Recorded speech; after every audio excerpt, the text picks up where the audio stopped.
Very welcome back. Now, Stan and Ollie is the new movie which follows the true story of Laurel and Hardy as they embark on a gruelling theatre tour of post-war Britain and Ireland in an attempt to reignite their careers. Bringing the comedy duo to big screen are Academy Award nominees John C. Reilly and Steve Coogan, along with the movie's director John S. Baird. I caught up with all three this weekend at Dublin's Olympia Theatre, where Laurel and Hardy performed in the 1950s. Let's have a look. Camera set. Okay, back projection. Cue music. And action! Can I start by saying, as a devotee of Laurel and Hardy, I don't think I've anticipated a movie release as much since The Empire Strikes Back. Oh, wow. Wow. And boy, did this not disappoint. It's a beautiful movie.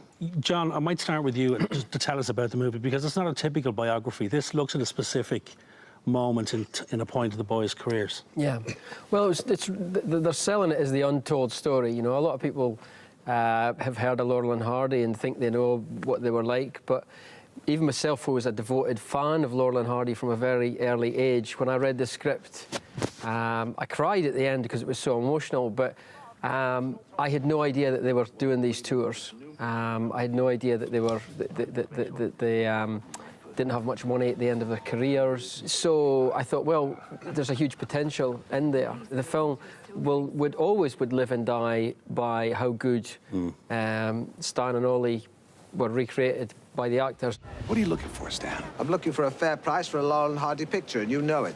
Our pictures sell all around the world, and we haven't got a dime. That's because we keep getting divorced. No, it's because you're a cheapskate who got rich off our backs. Oh, come on now, Stan. He is. He's a cheapskate, a skinflint, and a parvenu.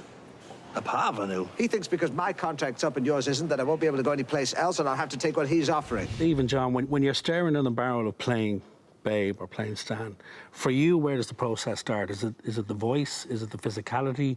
Do you research the character? Where does that journey begin for you? I had a big anticipation myself for the idea of a Laurel and Hardy movie, but it was also terrifying.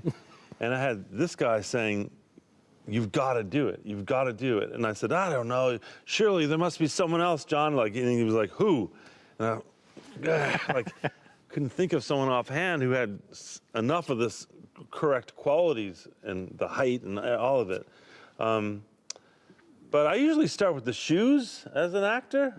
But in this one, I started with the guy's body, because we had to design the shape of his body first. There was one version, you know, where they said, like, he's 6 feet tall, he weighs this much, therefore the weight would hang on him like this, and we thought it just wasn't quite right, so we went back to his nickname of Babe, which is, they called him that because he looked like a chubby little baby, and that was the kind of the key to designing the fat suit there. For me, it was like a much more internal process of finding out why did he do these kind of little gestures, and like, where did that come from? Because they were the authors of these characters, you know? Yeah, it's kind of, for me, I think I probably started staring in the mirror trying to do Stan Laurel to myself.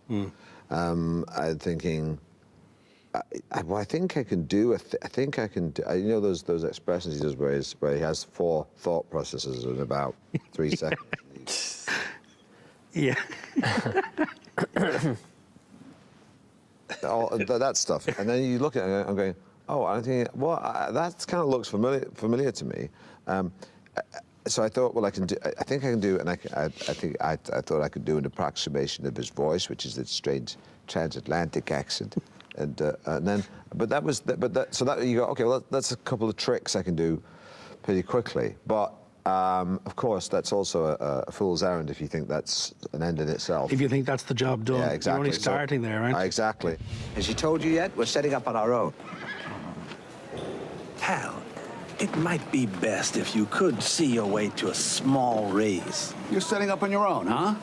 Well, how about this? Babe's still under contract with me, and I ain't releasing him. You can't have Hardy without Laurel. Well, that's what you think.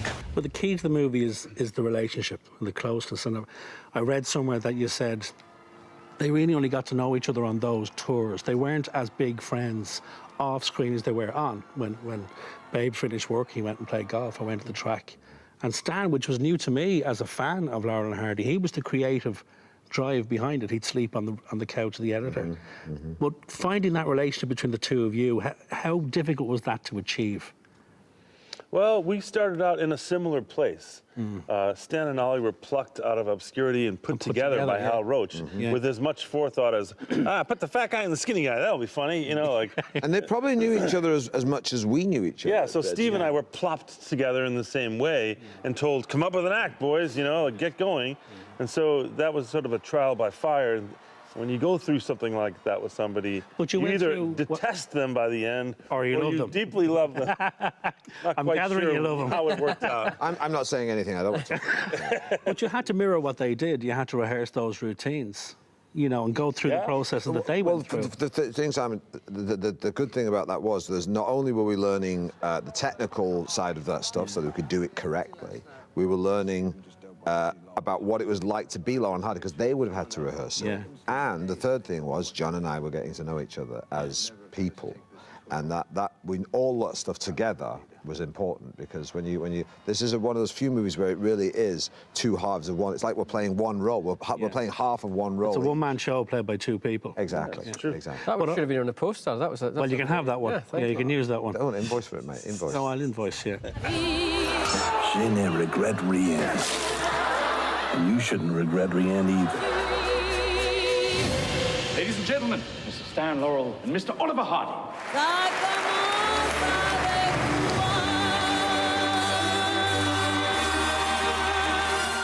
Oh, and that was Stan and Ollie is lovely. in cinemas now. It is a beautiful movie. And they loved it. Ah, they were so nice. I've worked with Steve twice. I've known Steve, and I didn't know John. They couldn't have been nicer. They really couldn't. And I went to see the movie the day before. There was a press screening in the morning before, and it's just Ian Dempsey was there and Dave Fanning was there. There's a few heads there, and everyone just comes out of the movie smiling. It's gorgeous. It's really gorgeous, and I'm a fan of Stan and Ollie. So you're a proper fan. I'm stuff. not that familiar. But you don't have to be. Like, I know that's probably a terrible You really thing don't to say. have to be to watch the movie. Obviously, I know Laurel and Hardy, but I don't know. I don't details. know any of the background. Well, Coogan talks about that. Is the beauty of the movie is that we all know Stan and Ollie, but we don't know them. Yeah. And this tells you about them. It's not a typical biography. Like, it doesn't chart how they got together, how they became famous, all the movies. Is it just one part of their life? It picks up 16 years after the height of their career, and they had to go on these tours. And they're trying to pick it back up again. Well, Ollie was broke. Right. Okay. And there had something that happened 16 years ago, which I won't give away, but it comes out in the movie, and old arguments are dragged back up. Okay. And this is towards the end of their career. You know, Ollie wasn't in great health, and you see here they came to Ireland. They stayed in the Royal in Dunleary for 33 days. The Royal Marine. The Royal Marine. I think the bar out there is called Stan and Ollie's. They have a huge connection to Ireland. That's lovely. But it's gorgeous, and there's a moment at the end. The casting of the two wives, by the way, is stunning. They're brilliant in it.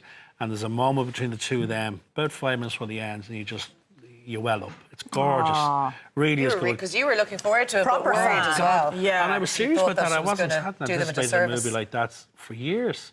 Oh. When I heard they were doing it. And I was kind of... I knew Coogan would be brilliant as Stan. Yeah. And I had my concerns about John C. Reilly as Ollie, but he's a great... I love him. Oh, anyway. he's phenomenal. Yeah, they're just such cool guys, aren't they? And such pros. You had a tricky gig there, in fairness, because normally they separate the director and you get the stars and then you do The tech the side interview of things, yeah. And separately. do you know but what? you know, you're to share out the questions and the time and is so tight. you've only got 8 minutes or 9 minutes, whatever it was. Yeah. And you're just in and out, in and out. I thought the Olympia looked great, and it's lovely the fact that they were there because they performed here. And It's you a nice mentioned nod that they to were in it, good yeah. form as well, given the fact that They they were were in probably great plunked form. there all day doing Because I know interviews. myself, because I'm normally on the other side of that, and you're spending a day sitting there, it can be tedious and Grueling. boring. Yeah. But they were in great form. And they were talking about rehearsing a song for the late that night and singing the Lonesome Dove. They were in great form. Lovely. Go see the movie. It's open this weekend. It's out now. Out now. OK, after the break, we're over on the catwalk with styles for the mother of the bride or mother of the groom next.